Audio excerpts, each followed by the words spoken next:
बिस्मिल्लाहिर्रहमानिर्रहीम। अस्सलाम वालेकुम। आप देख रहे हैं एमरा न्यूज़ और मैं हूं आपका होस्ट नदीम हैदर। आज नए वीलॉग के सामने आपके सामने हाजिर हुआ हूं। इस वक्त जो मार्केट में ख़बरें चल रही हैं वो गिरफ़्तारियों की हैं, लेकिन मेरे पास इससे भी बड़ी आपके पास ख़बर है जो मैं आपसे शेयर करना चाहूँगा। आप कहेंगे गिरफ़्तारियों से बढ़कर क्या ख़बर हो सकती है। एक जानिब शेख रशीद साहब को गिरफ़्तार कर लिया गया, फिर उसके बाद जो है इमरान रियाज साहब की गिरफ़्तारी भी हो चुकी। आज़ादी सहाफ़त के लिए तो जंग हम मुद्दतों से लड़ रहे हैं, उसको तो हम लड़ते रहेंगे। ये तो खैर अब जेल हमारा एक दूसरा घर बन चुकी है, इसके बारे में अब मज़ीद क्या कहा जाए। लेकिन इसके साथ साथ मैं ये भी कहूँगा कि थोड़ा सा अपनी ज़िम्मेदारी का भी ख्याल रखना चाहिए। देखते हैं कि आया कि इस केस की आज़ाद तहकीक होती है या नहीं होती। और उसके साथ साथ अगर शेख रशीद साहब की बात की जाए तो उनका कहना यही है कि उनके बच्चों के साथ बदसलूकी की गई, उनके साथ ज़्यादती की गई और गिरफ़्तार करने के बाद उन्हें सोने भी नहीं दिया जाता। तो मैं ये ज़रूर कहना चाहूँगा कि जिसको आप गिरफ़्तार करते हैं कम से कम उसके आराम का भी ख्याल रखना चाहिए, उसको सोने भी देना चाहिए, उसको तंग भी नहीं करना चाहिए। लेकिन मैंने आपको कहा कि मेरे पास जो आपके लिए ख़बर है वो इन गिरफ़्तारियों से भी बढ़कर है। वो ख़बर है हमारी मईशत से मुताल्लिक़, और वो ये इस वक्त जो मुल्क के अंदर देखने में यही आ रहा है कि हमारी इकॉनमी आखिरी सांसें ले रही है। और ये कहना भी गलत नहीं होगा कि वो इस वक्त वेंटिलेटर पर है। तो उसके साथ साथ हम देख रहे हैं कि सरेआम काले धन का कारोबार अरूज पर है। हुंडी के मुतालिक जैसा कि मैंने आपको कल भी बताया कि एक बहुत बड़ा गैंग पकड़ा गया लाहौर में, और जिसके बारे में मज़ीद तफ्तीश की जा रही है। और बताया ही जा रहा है कि वो गैंग पूरे दुनिया के अंदर जो है मनी ट्रांसफ़र का काम कर रहा था। उसके साथ साथ अगर हम देखें तो इस वक्त भी हमारे मुल्क के अंदर क्रिप्टो करेंसी का कारोबार हो रहा है। क्रिप्टो करेंसी की अगर हम बात करें तो एक ही नाम हमारे सामने आता है, वो है वक़ार ज़कासा, जो कि क्रिप्टो करेंसी के इस वक्त जो है एक हीरो हैं। और आए दिन यूट्यूब पर, फेसबुक पर, डिजिटल मीडिया के ज़रिए नौजवानों को कह रहे हैं कि आए इस शोबे के अंदर ज़्यादा से ज़्यादा इन्वेस्टमेंट करें।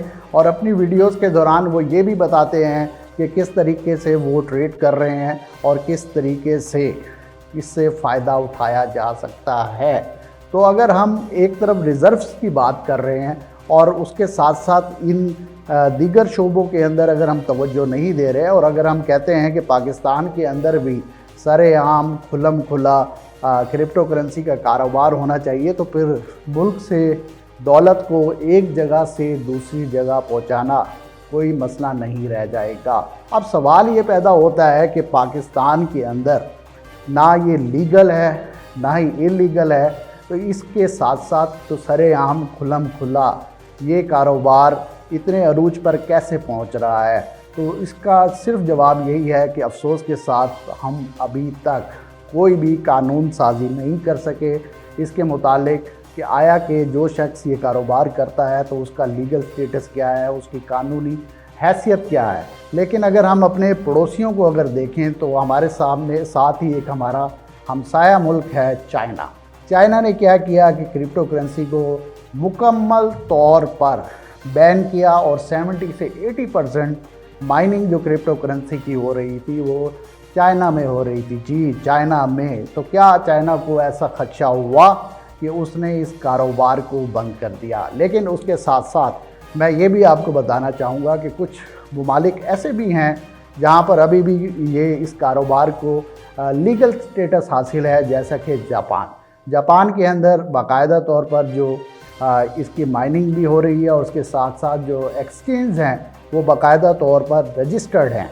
लेकिन अगर आप चाइना को का मवाजना करना चाहें जापान के साथ, तो चाइना के सामने जो है जापान इतना छोटा सा है, और जबकि चाइना इतना बड़ा मुल्क है। जब उन्होंने देखा इकॉनमी जिसको बहुत मुश्किल से उनके रहनुमाओं ने ठीक किया, तो चाइना के लिए अगर इतनी बड़ी आबादी कोई इकोनॉमिक बहरान आ गया तो उसको ठीक करना कोई आसान काम नहीं होगा।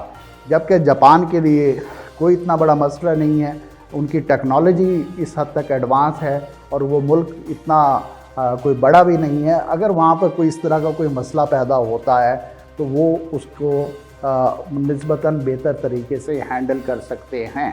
लेकिन मैं आपसे ये सवाल करता हूँ कि अगर हम पाकिस्तान की बात करें और पाकिस्तान के अगर रिज़र्व देखें तो हमारी क्या सूरत हाल है, हमारे पास रिज़र्व कैसे हैं, तो फिर ऐसे कारोबार की इजाज़त आप कैसे दे सकते हैं जिसकी कोई भी इस वक्त मुल्क में कानूनी हैसियत नहीं है।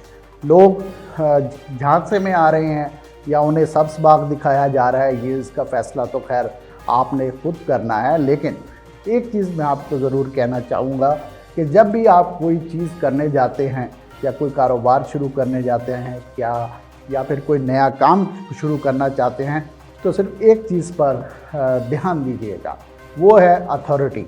किसी भी चीज़ की एक अथॉरिटी होती है, जबकि अगर हम करेंसी की बात करें तो करेंसी की अथॉरिटी स्टेट के अलावा कोई नहीं हो सकती।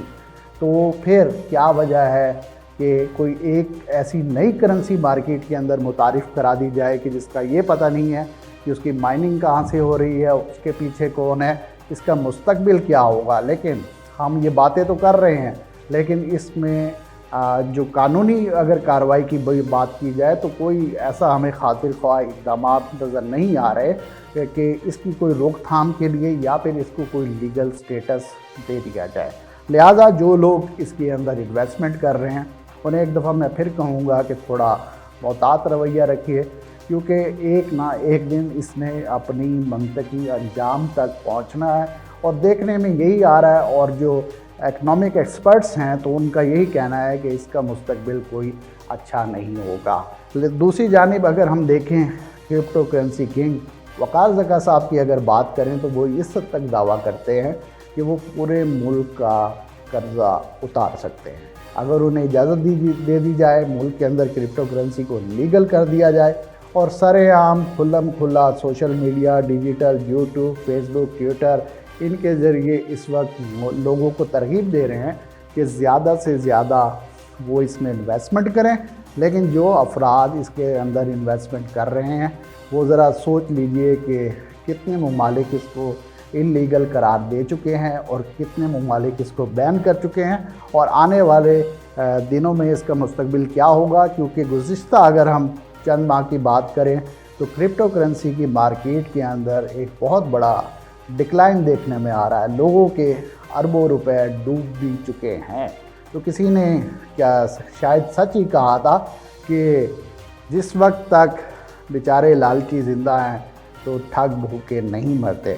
और दूसरी तरफ मेरा सवाल है पाकिस्तान के उन तबकों से और उन ताकतों से जो कि पाकिस्तान की सलामती के बारे में बातचीत करते हैं और उसको मशरूत करते हैं हमारी इकॉनमी के साथ। तो क्या वजह है कि इतना अरसा गुजर गया वो ना ही इस बारे में कोई कानून साजी कर सके। क्या हमें इसके नतीजे में पर पहुंचने में मज़ीद कितना इंतज़ार करना पड़ेगा। अगर ये कोई बहुत अच्छी चीज़ है तो पूरी कौम को बताया जाए कि इसका बहुत ज़्यादा फ़ायदा है, और अगर इसके नुकसानात हैं तो फिर आपको इंतज़ार किस चीज़ का है।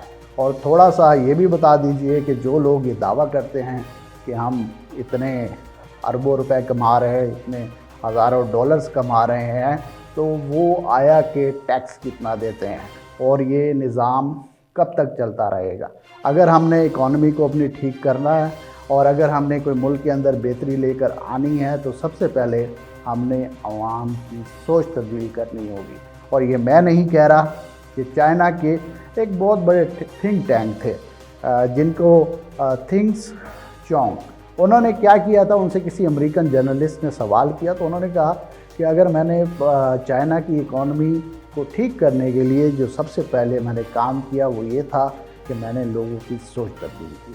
और अगर हम IMF के चुंगल से निकलना चाहते हैं और इस बहरान से निकलना चाहते हैं तो हमें भी सबसे पहले अपनी सोच तब्दील करनी होगी और ये सोचना होगा कि पाकिस्तान के अंदर अल्हम्दुलिल्लाह तमाम वसाइल मौजूद हैं, सिर्फ़ उन्हें बरूए इस्तेमाल में लाने की ज़रूरत है। तो देख रहे होगा कि आने वाले वक्तों में क्या ये इकॉनमी इसी तरह चलती रहेगी या फिर आवाम को कोई रिलीफ दिया जाएगा। अगर आपको मेरा ये व्लॉग पसंद आए तो इस वीडियो को लाइक करें, शेयर करें और कोई भी सवाल हो तो वो कमेंट्स में लाजमी पूछिए। Thank you.